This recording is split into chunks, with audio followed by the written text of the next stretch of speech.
Edge of the world, ഭൂഗോളത്തിൻ്റെ ഒരതിര്. അങ്ങനെ ആ പേര് വരാൻ കാരണം എന്താണെന്ന് വെച്ചിട്ടുണ്ടെങ്കിൽ, ആ ടിപ്പിൽ പോയി നിൽക്കുകയാണെങ്കിൽ സൗദിയിലെ ക്യാപിറ്റൽ സിറ്റി ആയിട്ടുള്ള റിയാദിൽ നിന്ന് ഇനി അങ്ങോട്ട് ഞങ്ങൾക്ക് പോകാനുള്ളത് ഒരു 16 കിലോമീറ്റർ മാത്രം. പക്ഷേ ആ 16 കിലോമീറ്റർ ഇത് ഒരു 4 വീൽ ഡ്രൈവ് ആയിട്ട് പോലും ഇനി 56 മിനിറ്റ് വേണം. കാരണം കല്ലുകളും മുള്ളുകളും കുന്നുകളും, ടാറിട്ട റോഡില്ല. അതിൽ അതിൻ്റെ ഇടയിൽ ചില കുഞ്ഞു അരുവികളുണ്ടാവും, മരങ്ങളുണ്ടാവും. ചിലപ്പോൾ വഴിയാണെന്ന് ഉറപ്പില്ലാത്ത, എന്നാലും ഗൂഗിൾ മാപ്പ് ഒരു വഴി പോലെ കാണിച്ചു തരുന്ന ആ മാപ്പ് ഫോളോ ചെയ്തിട്ടാണ് പോകുന്നത്.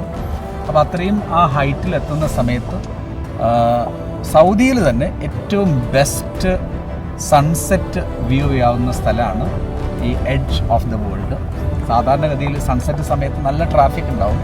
പക്ഷേ ഇതിപ്പോൾ റമദാൻ ടൈം ആയതുകൊണ്ട് ഞങ്ങളുടെ പ്ലാൻ എന്താണെന്ന് വെച്ചിട്ടുണ്ടെങ്കിൽ ആ എഡ്ജ് ഓഫ് ദ വേൾഡിൽ വെച്ചാവണം ഇത്തവണ ഇഫ്താർ എന്നുള്ളത്. ഈ ഐഡിയ നമ്മളുടെ ഇമ്രാനും അതുപോലെ തന്നെ റഫീഖ് ജിയും കൂടി പറഞ്ഞു തന്നതാണ്. എന്നാൽ പോലും ഞങ്ങളങ്ങ് പോയി നോക്കുകയാണ്. ഇഫ്താറിൻ്റെ സാധനങ്ങളെല്ലാം റെഡിയാണ്, വണ്ടിയിൽ ഫ്രിഡ്ജിൽ വെച്ചിട്ടുണ്ട്. അവിടെ എത്തിക്കഴിഞ്ഞിട്ട് ആ സൺസെറ്റ്. പക്ഷേ പേടി എന്താണെന്ന് വെച്ചിട്ടുണ്ടെങ്കിൽ ഇപ്പോഴും ഒന്ന് പതിയെ മാത്രമേ പോകാൻ പറ്റുള്ളൂ. ഒരു പരിധിയിൽ കൂടുതൽ സ്പീഡിൽ പോകാൻ പറ്റില്ല. പക്ഷേ സണ്ണാണെങ്കിൽ ഞങ്ങളെക്കാൾ സ്പീഡിൽ സെറ്റ് ചെയ്യാനുള്ളൊരു പ്ലാൻ ഉണ്ടോ എന്നറിയില്ല. ഇവിടേക്ക് വന്നു കഴിഞ്ഞിട്ടുണ്ടെന്നുണ്ടെങ്കിൽ എല്ലാ പൊല്യൂഷനിൽ നിന്നും മാറിയിട്ട് മരങ്ങളില്ല, വാഹനങ്ങളില്ല, മനുഷ്യരില്ല, മറ്റ് മൃഗങ്ങളൊന്നുമില്ല. ചെറിയ അണ്ണാറക്കുഞ്ഞിനെ പോലുള്ള സ്പിറലാണോ റാബിറ്റാണോ എന്നല്ല ഞങ്ങളിപ്പോഴും ചർക്കിച്ചുകൊണ്ടിരിക്കുന്ന കുഞ്ഞു ആനിമൽസ്. പിന്നെ ചില വഴിയിൽ വീണ് കിടക്കുന്ന 1-2 ഫ്രൂട്ട്സ് ഉണ്ട്. ഇതിൻ്റെ പേരെന്താണെന്നുള്ളത് ഇപ്പോഴും ഞങ്ങൾക്ക് മനസ്സിലായിട്ട് ഇത് മാത്രമേ കണ്ടതുള്ളൂ. ഇതെന്താണെന്നുള്ളത് ഇനി നെറ്റ് കിട്ടുന്ന സ്ഥലത്തെത്തുമ്പോൾ. നെറ്റിൻ്റെ കണക്ടിവിറ്റിയും ചിലയിടങ്ങളിലൊക്കെ കുറവാണ്. ശരിക്കും ഒരു ഫ്രഷ് എയർ നന്നായിട്ടൊന്ന് ശ്വസിക്കണം എന്നുണ്ടെങ്കിൽ ഇങ്ങോട്ട് വരാം. ഡസ്റ്റില്ല. പിന്നെ കോമഡി മൈക്കില്ലാത്തതുകൊണ്ടാണ് നിങ്ങൾ കേൾക്കാത്തത്. പവനായി പറഞ്ഞതാണ്. ഓക്കെ, നല്ല ഫ്രഷ് എയർ, സ്വച്ഛമായ വായു സഞ്ചാരമുള്ള, വാഹനങ്ങളുടെ യാതൊരു മലിനീകരണവും ഇല്ലാത്ത ഒരു സ്ഥലത്തേക്കാണ് നമ്മുടെ യാത്ര. അതുകൊണ്ട് തന്നെയാണ് ഈ ലോകത്തിൻ്റെ ഒരതിര്, എഡ്ജ് ഓഫ് ദ വേൾഡ് എന്ന് ഇതിന് പേരിട്ടിരിക്കുന്നത്. അങ്ങോട്ടാണ് യാത്ര.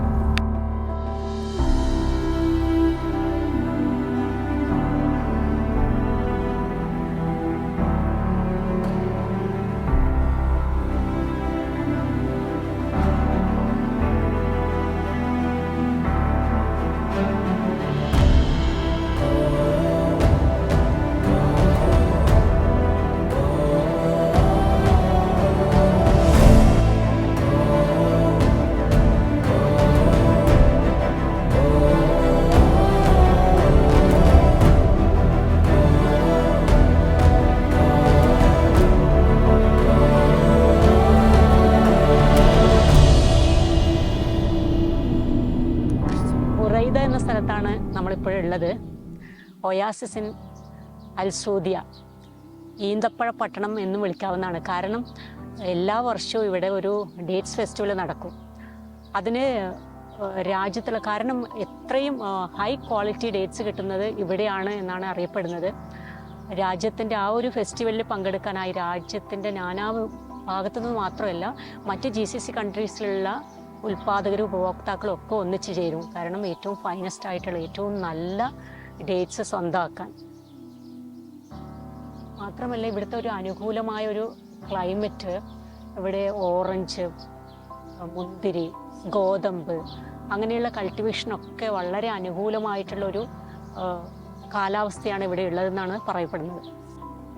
പ്രത്യേകിച്ചും സിട്രസ് ഫ്രൂട്ടുകൾ, അതായത് ഈ പൊംഗ്രാനേറ്റ്, ലെമൺ, ഓറഞ്ച് അങ്ങനെയുള്ള കൾട്ടിവേഷനൊക്കെ ഏറ്റവും ഫേവറബിളായിട്ടുള്ള, അതായത് വളരെ അനുകൂലമായിട്ടുള്ള ഒരു ക്ലൈമറ്റാണ് ഇവിടെ ബുറൈദയിലുള്ളത് എന്നാണ് പറയപ്പെടുന്നത്.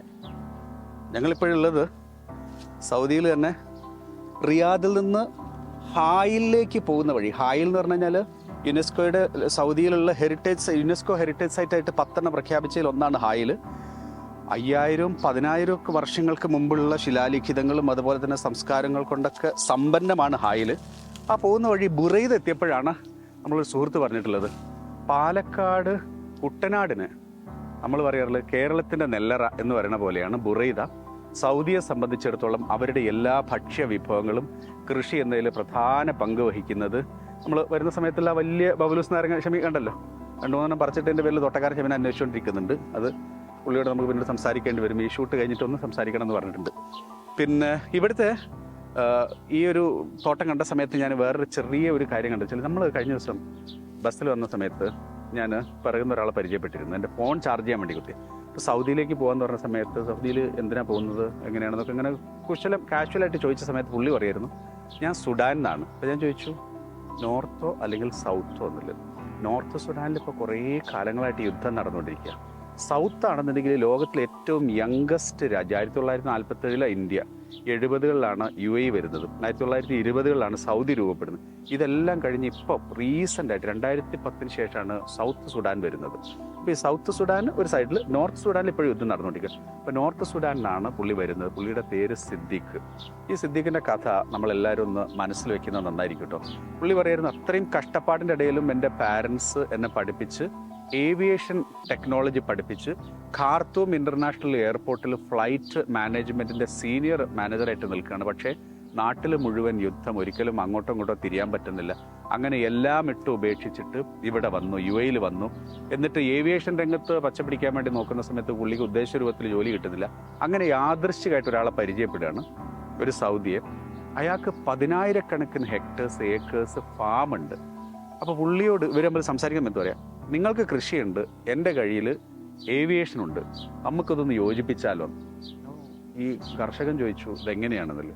നിങ്ങൾക്ക് ഓരോ കൃഷിക്കും, നമ്മളിപ്പോൾ ഇവിടെ വന്ന സമയത്ത് ഓരോ കൃഷിക്കും വെള്ളം നനയ്ക്കണം, ഓരോ കൃഷിക്കും വളമിടണം, ഫെർട്ടിലൈസർ, ഓരോ കൃഷിക്കും അതിൻ്റെ പെസ്റ്റിസൈഡും കീടനാശിനിയും കളനാശിനിയും ഒക്കെ ഇടണം. ഇത് ഞാൻ ചെയ്തോളാം. എന്നിട്ട് പുള്ളി മനസ്സിലാക്കണം, ഏവിയേഷൻ ടെക്നോളജി പഠിച്ച ഈ സിദ്ദീഖ് ഒരു പുള്ളി ഡ്രോണിൽ സ്പെഷ്യലൈസ് ചെയ്യുന്നു. ഇന്നിപ്പം ഇവിടുത്തെ ഈ ബുറൈദ ഉൾപ്പെടെ പല ഭാഗങ്ങളിലും 10,000-കണക്കിന് കിലോമീറ്റേഴ്സിൽ കൃഷിയിലേക്ക് ഡ്രോണിലൂടെ വെള്ളവും വളവും രാസവസ്തുക്കൾ എത്തിക്കുന്നത് ഈ സുഡാനി സ്വന്തം നാട് ഉപേക്ഷിച്ച് വന്ന് ഇന്നിപ്പോൾ സൗദിയിൽ അഭയം തേടിയിട്ട് ഇവിടെ ഒരു ബിസിനസ് പച്ചപിടിപ്പിക്കാൻ വേണ്ടി നോക്കുന്നു. അപ്പം ഇത്തരത്തിലുള്ള ഇന്നവേറ്റീവായിട്ടുള്ള ടെക്നോളജിയിലൂടെയാണ് ലോകം രൂപപ്പെടുന്നത്. അത്തരത്തിലുള്ള വലിയ വലിയ പുതിയ കോൺസെപ്റ്റ് ഇന്നിപ്പോൾ സൗദി എംബ്രേസ് ചെയ്യുക. അപ്പം ഞാൻ ചോദിച്ചു എന്തുകൊണ്ട് സൗദി? അപ്പം ദുബായും ഒമാനും ഒക്കെ എല്ലായിടത്തും ഉണ്ട്, പക്ഷേ കൃഷിയുടെ കാര്യത്തിൽ സൗദി ശ്രദ്ധിച്ചോ. ഇപ്പോൾ ഗോതമ്പ് കൃഷിയൊക്കെ നമുക്ക് മനസ്സിലാക്കാം. വാഴക്കൃഷി ഇപ്പം ജിസാൻ ഏരിയയിലൊക്കെ എന്ന് വെച്ച് കഴിഞ്ഞാൽ വിളവെടുപ്പിൻ്റെ കാലമാണ്. അത് വെച്ചാൽ അത്രയും എല്ലാ തരത്തിലുള്ള ലേറ്റസ്റ്റ് അഗ്രികൾച്ചറൽ ടെക്നോളജി കർഷകർക്ക് കൊടുത്തുകൊണ്ട് ഇവിടെ വാഴക്കൃഷിയും ഗോതമ്പ് കൃഷിയും ഇപ്പോൾ നമ്മൾ ഇപ്പോൾ ബബ്ലൂസ് മാത്രമല്ലല്ലോ, ഗ്രേപ്സിൻ്റെ തോട്ടങ്ങളാണെന്നുണ്ടെങ്കിൽ ഓറഞ്ചിൻ്റെ തോട്ടങ്ങൾ, പോംഗ്രനേറ്റിൻ്റെത്, ഇങ്ങനെ ഈ മണൽക്കാട് മരുഭൂമി എന്നുള്ള നമ്മളുടെ മനസ്സ് ഇപ്പം ഇവിടെ തന്നെ ഒന്ന് ആലോചിച്ച് നോക്കൂ. ഇതിൽ എവിടെയാണ് ഒരു ഈ മണൽ അല്ലെങ്കിൽ ഡ്രൈ ആയിട്ടുള്ള സിറ്റുവേഷൻ ഉണ്ടാവുക? എല്ലാം പച്ചപ്പിലേക്ക് സൗദി മാറിക്കൊണ്ടിരിക്കുന്നത്. നമുക്ക് കേരളത്തിലും അല്ലെങ്കിൽ ഇന്ത്യക്കൊക്കെ ഇതിൽ വലിയ പാടുണ്ട്. മുറ്റത്തുള്ള ചെറിയ മാവ് പോലും അല്ലെങ്കിൽ ചെറിയ മരങ്ങളും പച്ചപ്പും എല്ലാം കളഞ്ഞ് കോൺക്രീറ്റ് ടൈൽസ് പതിച്ച് നാട്ടിലൊരു തുള്ളി വെള്ളം പോലും കുടിക്കാനില്ലാത്ത അവസ്ഥ. കേരളത്തിൽ ബാംഗ്ലൂരാണെങ്കിൽ എൻ്റെ സുഹൃത്തുക്കളൊക്കെ പറയായിരുന്നു ഈ വെക്കേഷനിൽ അവർ ആരും ബാംഗ്ലൂർ എന്നിട്ടില്ല, ഒരു തുള്ളി വെള്ളം പോലും കിട്ടാനില്ലാതെ ഗ്രൗണ്ട് വാട്ടർ ലെവലിലും താഴേക്ക് 1.5 മീറ്ററൊക്കെ അടിയിലേക്ക് വെള്ളം പോയിട്ട് കുഴൽക്കിണറുകൾ വറ്റുന്ന സിറ്റുവേഷനിൽ നാട്ടിലേക്ക് വരുന്നു. എന്തുകൊണ്ടാണ്? ഉള്ള മരങ്ങളെല്ലാം നമ്മൾ വെട്ടിക്കളയുന്നു. പക്ഷേ ഈ സൗദിയിലേക്ക് വരൂ, ഇവിടെയൊക്കെ ഞാൻ ഒരു കമ്പയർ ചെയ്തുകൊണ്ട് ഒന്ന് മോശം ഒന്ന് നല്ലതെന്ന് പറയല്ല, പക്ഷെ നല്ലതിനെ കാണുമ്പോൾ നമ്മൾ അപ്രീഷിയേറ്റ് ചെയ്യണം. ഇന്ന് ലോകത്തിൻ്റെ എല്ലാ ഭാഗങ്ങളിലേക്കും ആളുകൾ ഈന്തപ്പഴത്തിൻ്റെ മധുരം നുണയുന്ന സമയത്ത് ഈ ബുറൈദയിലെ കർഷകർക്ക്, അറബികൾക്ക്, അതിനോട് ചുറ്റിപ്പറ്റിക്കൊണ്ട് അവരെ സപ്പോർട്ട് ചെയ്യുന്ന മലയാളികൾ ഉൾപ്പെടെയുള്ള എല്ലാവർക്കും അഭിമാനിക്കാം. ആ ഓരോരുത്തരുടെ നാവിലും ഡെസേർട്ട് കൂടുതലുള്ള ഏരിയയാണ് മരുഭൂമി എന്ന് അങ്ങനെ തോന്നുന്നേ ഇല്ല. നമ്മളിവിടെ നിൽക്കുന്ന സമയത്ത് നമുക്കൊരു ഫീൽ ചെയ്യുന്ന ആ ഒരു ഇതുണ്ടല്ലോ, ആ ഒരു വെതർ വളരെ സുഖമുള്ള ഒരു ഇതിൽ നമ്മളൊരു മരുഭൂമി കൂടുതലുള്ള ഒരു പ്രദേശത്താണ് നമ്മൾ നിൽക്കുന്നത്, അങ്ങനെ ഒരു രാജ്യത്താണ് നിൽക്കുന്നത് നമുക്ക് അനുഭവപ്പെടുന്നേ ഇല്ല. ആ രാജ്യത്തല്ല നിൽക്കുന്നത്, പക്ഷേ സൗദി അറേബ്യയിലാണ്. ഇവിടെ ബാങ്ക് കൊടുത്തു കഴിഞ്ഞാൽ ആളുകൾ നിസ്കരിക്കണം. ബാങ്ക് കൊടുക്കുന്ന സമയത്ത് നമുക്ക് ഇതിനെ റെസ്പെക്ട് ചെയ്യാൻ വേണ്ടിയിട്ട് തൽക്കാലത്തേക്ക് നമുക്ക് നിർത്താം. പക്ഷേ ഈ കാഴ്ചകൾ നമ്മളുടെ എന്നും മനസ്സിൽ തങ്ങി നിൽക്കുന്നത് തന്നെയാണ്. അത്രമാത്രം പച്ചപ്പും കൃഷിയും അതുപോലെ തന്നെ പ്രകൃതിയോട് ഇണങ്ങിക്കൊണ്ടു അത് തന്നെയാണ് ഇവിടുത്തെ ആളുകൾ അവരുടെ ജീവിതം മുന്നോട്ട് കൊണ്ടുപോകുന്നത്. കേരളത്തിന് എങ്ങനെയാണോ കുട്ടനാട്, അതുപോലെയാണ് സൗദിയെ സംബന്ധിച്ചിടത്തോളം ബുറൈദ. നെൽകൃഷി നെല്ലറ കൊണ്ടല്ല ഞാൻ പറയാൻ കാരണം. പക്ഷേ ഇവിടെ സൗദിയിലുള്ള എല്ലാ കൃഷി രീതികൾക്കും എല്ലാ വിഭവസമൃദ്ധമായിട്ടുള്ള ആഹാരം കഴിക്കുമ്പോഴേക്കും അതിൽ ബുറൈദയിലെ കർഷകൻ്റെ ഒരു വിരൽത്തുമ്പ്, അവൻ്റെ വിയർപ്പിൻ്റെ ഒരു കണിക കൂടി ഉണ്ടാകും എന്നാണ് പൊതുവെ എല്ലാവരും പറയാറുള്ളത്. കാരണം ഇവിടെയാണ് ഏറ്റവും കൂടുതൽ സൗദിയിൽ പല ഭാഗങ്ങളും വലിയ വലിയ ഫാമുകൾ ഉണ്ടെങ്കിൽ കൂടിയും ഏറ്റവും രുചിയുള്ള ഈന്തപ്പഴം ഉൾപ്പെടെ പൊട്ടറ്റോയും ഓറഞ്ചും ഗ്രേപ്സും ഒക്കെ തന്നെ കൃഷി ചെയ്യുന്നത് ഈ ബുറൈദയുടെ മണ്ണിലാണ്.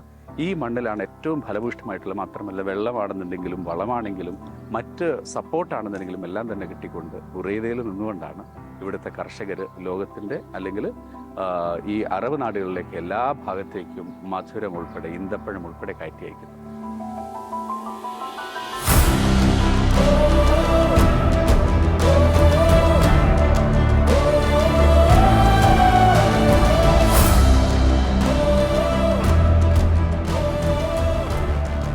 കുറഞ്ഞ സമയം കൊണ്ട് കണ്ടു തീർക്കാൻ കഴിയാത്തതാണ് വേൾഡ് മാപ്പിൽ വെസ്റ്റ് ഏഷ്യയിലായി സ്ഥിതി ചെയ്യുന്ന സൗദി അറേബ്യ, അതായത് സൗദി എന്ന സാമ്രാജ്യം.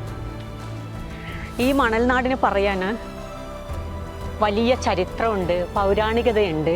അതുപോലെ തന്നെ സഞ്ചാരികളെ സന്തുഷ്ടരാക്കാൻ പറ്റിയ സുന്ദരമായ ഒരുപാടിടങ്ങളുള്ള ഈ നാട്ടിൽ വിശാലമായ ഒരു പച്ച ലോകവുമുണ്ട്. അതാണ് ഇപ്പോൾ കണ്ടുകൊണ്ടിരിക്കുന്നത്.